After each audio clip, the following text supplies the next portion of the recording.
Welcome back into another episode of the Huskers Radio Network podcast. I'm Jessica Coody, and how about today's guest? I'm so excited. We have special teams coordinator, the future star of the up-and-coming hit series, Foley's Foodies, and the commissioner of the competition.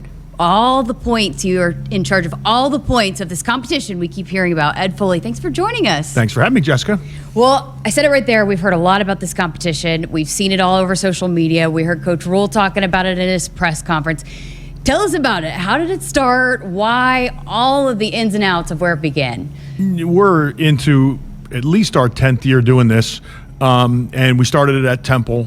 And we started it by breaking the team, and it was kind of a, how do we get the team to compete and hold each other accountable and all that. So we decided, and it was probably a model that had been done before, but basically we break the team into teams. So here we have 10 teams of 11 guys, and we give them points for achieving certain goals and attending different things academically and football wise, and we take points away if they don't, and then we create that competition. And over the years, we wanted to focus more on the athleticism and the competitiveness. So then we added this team commitment week somewhere along the way, and now made it into 2 postseason competitions, which is the competition period, which is a 6-week period of just training, and then this is team commitment week, which is the culmination before spring ball of doing different activities. So, for example, during our competition period, the physical competitions on the field happen every Friday, but in team commitment week, they're every day. So it's amplified. The amount of points is amplified.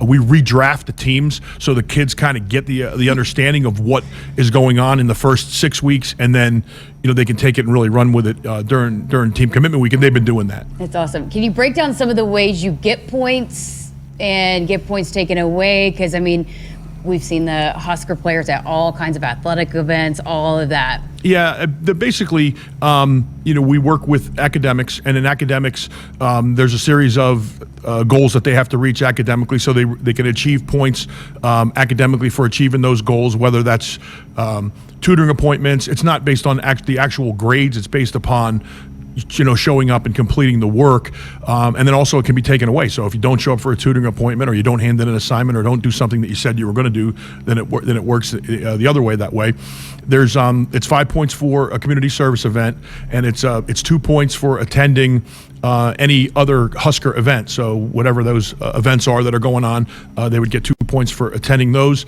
And then we have on Fridays, like I said, in the competition period, we have team events. So the teams will compete against each other, and they can earn points. It's different scales for that. They can earn for on repetitions, or they can earn it on, if I finish in first, I get this amount of points, etc. And then in team commitment week, we eliminate some of the point opportunities, so the negatives are accentuated, and then there's a competition every day. But essentially, you're still going to get your 5 points for your community service, and your 2 points for your for your attending the other events. So how many teams are there? How many leaders? How do you go about choosing the leaders? I spoke with Thomas Fedoni yesterday, and it meant a lot to him that you guys selected him, and he took it and ran with it. Obviously, his team was the winning team, but what goes into selecting that? And then they draft, right? Yep. In the selection process when we first got here, it was basically, who are the guys at the positions that are kind of the upperclassmen. And as coaches, we kind of all said, okay, this guy did some things here on the field, or we didn't know the players, to be honest with you, when we first started it. So, but we picked 10 upper class guys that had some experience on the playing field the first time we did it. And then once we got to working with the players and understanding, who the guys were that were working the hardest and were doing the best job in the off-season program, then for team commitment week, we reselected. Now, we may have reselected some of those guys from the first go around, but we didn't do that. We made a decision that we were going to just go with 10 new captains for team commitment week, and that's how we did it. So, and then they draft. Yes. Is that pretty entertaining? The draft is tremendous. Yep. The draft is great because they, what was really, really interesting to me, just in terms of doing this for a while, not the competition part, but just being around kids for a while, is the first time we did the draft, they drafted by, oh, this guy's a good football player, or this guy's my friend, and then the second time we drafted, they were trying to figure out, okay, who's going to get me the most points? And those groups are not, there's not always a lot of crossover in who my friends are versus, who's going to get me a lot of points. So that was really kind of cool to see the difference in the draft from one event to the next. You probably also have to be strategic too, and maybe there's some stronger guys, maybe there's some faster guys in the different competitions that maybe could stack up. Absolutely. That's absolutely part of it. And we don't divulge a lot of information ahead of time, but we do give them some different parameters on, guys, this is kind of what we're doing. So it's absolutely integral that you get strong guys, fast guys, and then, obviously there's certain guys with degrees of injuries. So we try to identify those guys and make sure that we don't have one team that has, a bunch of injured players on it as well. So, those things all have to be navigated in the draft. It seems to have built a tremendous camaraderie, and then the competition part of it, and then it's a hard time at that, and then you're adding a little bit of maybe fun to it at this time of year. There's so many positives to this. How did you guys come up with all these things that could help a team during this time? Well, the number one thing to me is accountability. So there's and that kind of, we discovered that after doing it. Like, it was designed to create some competition, but then when you start taking away points for missed tutors or being late for a workout, and there wasn't a lot of that going on here, but there is now some team involvement for accountability, and when the accountability comes from your own team of players, your peers, to me, it's pretty powerful. So that's a really important part of what we're building. But to be honest with you, and not having been here and this, going through the 6-week competition, I think the camaraderie was here. I think this just allows the guys to kind of bring it out, which has been really cool to be part of these guys. How much do you see too, just maybe guys that, because it's a huge team and a big locker room, and guys that maybe weren't hanging out, kind of getting to know each other, maybe you get to know the people on the team in ways that you wouldn't have before? 1,000%. Plus, add the new guys in. So when with the new guys into the program that had just gotten here in January, when you go through the first draft, those guys are like bottom rounders because nobody knows them.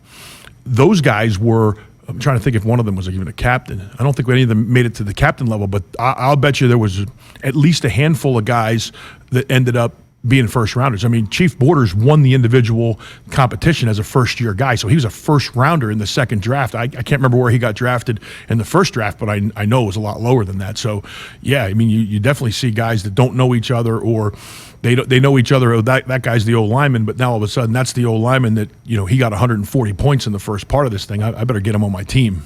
So, and then there's coaches that are kind of oversee, right? Yep. And we've heard this about you guys since y'all got here, about how competitive you all are and how much you like to compete. So are the coaches also competitive with their teams? Yeah, the coaches are probably more childish and more competitive than the players at times, but we changed the coaches as well. So, and we don't just use coaches. We use staff members. Mike Wallace is with me here. Mike's a captain of one of the, or he's a liaison for one of the teams. But we changed the coaches as well. So we had 20 different leaders from the coaching staff and from the support staff running with these guys. But yeah, the coaches and the coaches can make a little bit of a difference, especially in the first year like this year, of creating group chats and understanding, like, getting the information out there. The guys that were able to get the scheduling information for the competitions. I know a lot of the captains did a great job of saying, hey, there's a whatever game, there's a women's basketball game tonight, or there's a tennis match, or there's a track match going on. So they were able to communicate, and I think some of the coaches helped them kind of set up that communication, and which is critical. But when it comes down to the points, if there's something that's not right on the points, like those coaches and those captains, man, they're on you hard. I'm sure they all come to you and let you know, hey, we need points here, you missed points here. Do they kind of try to micromanage how you calculate those points? Yeah, but our system's flawless. So everything. Again, learned this over the years. Everything is a selfie or a text. So, like, there's always documentation. So if they they either did it or they didn't. They either sent me a selfie or they didn't. So if they say, Coach, I was at this match, I just go back to the texts, and I have a specific text chain that we use for the points. So I just go back and say, yeah, you're right, I missed this one. But most of the time, we're pretty good. We've even seen some of those staff members and coaches participating in some of those on-field competitions. who would you draft number 1 overall on this coaching staff? I'm gonna leave that for another time, but because the reason I say that is like there's a few guys that are really good athletes that really get after it, and it also depends on the event. Mm-hmm. Like there's a couple guys. If I'm going with a lifting event, I'm going with T Knight or Gus. If it's an athletic competition, I may be going with Adam or Coop. So it depends on what we're doing. But the staff's got some there's some competitors on the staff.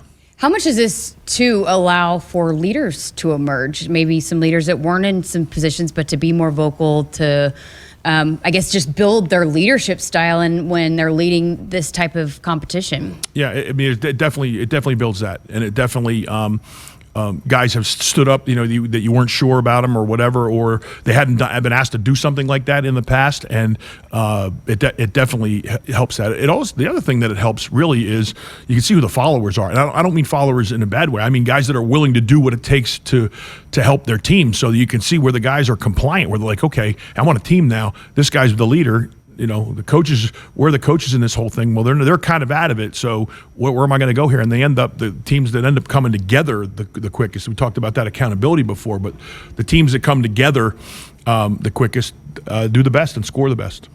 So I cover all sports, obviously, and have heard from every sport how much it's meant to them that you guys are there supporting them, that this is a part of the competition, and while you get rewarded for going, why was that an important part of the competition is going and supporting these other athletic teams that are here at Nebraska? Because it's supporting each other. I mean, we're a family. We just got here. I know we're the new members of the family, but I think I would guess if this place is like, and I know it is, but I'm saying like other places that we've been, they're coming to our games. And we're going to their games because that's what we do. I mean, that's part of what the culture is that we want to be part of. So it's really that simple. It's like, you're going to come support us, we're going to come support you. That's awesome. Well, tell us a little bit more about Commitment Week and what goes into that. Commitment Week is a little bit of a ramp up on the physical side. So we kind of pare down the weight room, the true time in the weight room, and create a little bit more field time where we're together. And it's these are a series of exercises that we do that are built for competitions. Sometimes we do it circuit style. Sometimes there's a lot of different formats, but basically it's a little bit more time on the field. I don't know the exact time, but basically the competition becomes a little bit more about conditioning, hard work. There's some teamwork elements of it. So it's a more physical part of it, and then there's a lot more points to be gained from that working together as a team and completing exercises and tasks on the field.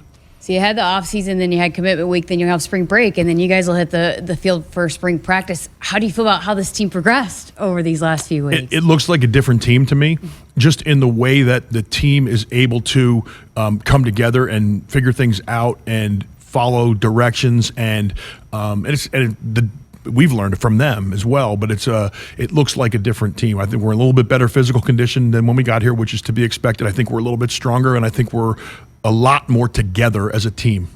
Coach Rule said spring ball is his favorite time of the year. Are you on that camp too? I love spring. I mean, coaching football, coaching college football is a great job because there's a number of different challenges throughout the year, and I love this time that we're just completing. But it's time to move on to the next phase, and spring football is great because now you get to see these things that we're starting to build. Now we put them into true football movements. So now does the mat drill, does the Commitment Week carry into being a good punt unit?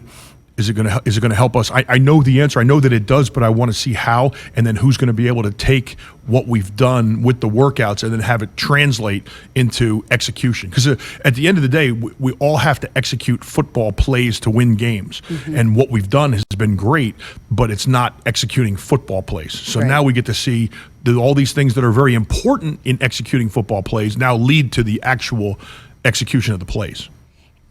Coach Rule also called out Brian Buschini yesterday, said he's a heck of a leader and really tough special teams, one of the toughest specialists he's ever been around. Have you liked getting to know him? Yeah, it's been great. And, when in the workout part of it, through the competition part, as the guys achieve better and they do better with with the exercises, they get different colored jerseys, and the best guys get black shirts. And Brian ended up being a black shirt most of the off-season program.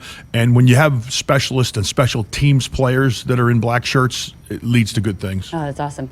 Well, I said it at the top of the show. We're in the works. We've had requests. People want to see it. Foley's Foodies. I don't know if that's the title we're going to roll with, but you're open to it, right? The people want to know your expert knowledge of all your food shenanigans, food explorations that happen here in Nebraska.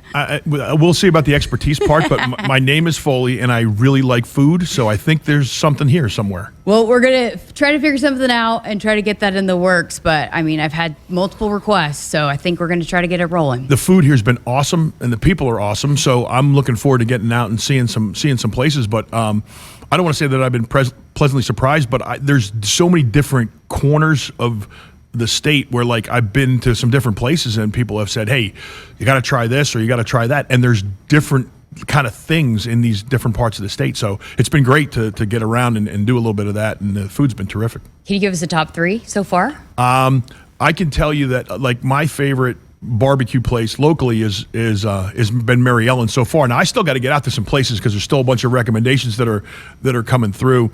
But I went to a really good steakhouse out in York called Chances Are, which I thought was fantastic. And there's been a couple places up in Omaha. I went to the Heartland barbecue up there. I went to Stella's for a hamburger. Coach and I went to Stella's for a burger up there, and it was fantastic. I'm just giving you the stuff off the top of my head, but there's a number of other places that I've been to that are really good, and some places that I'll continue to go to that are I'm really looking forward to. Well, hopefully we'll be able to showcase that for Husker fans. Awesome. They love following your food journey. Let's do it. All right, thanks for your time. Awesome to hear about the competition. We've been hearing about it, so to get all the ins and outs of it, appreciate your perspective on that. Thanks, Jessica. Thanks to Ed Foley for joining us, and make sure you subscribe and like wherever you listen to never miss an episode right here on the Huskers Radio Network.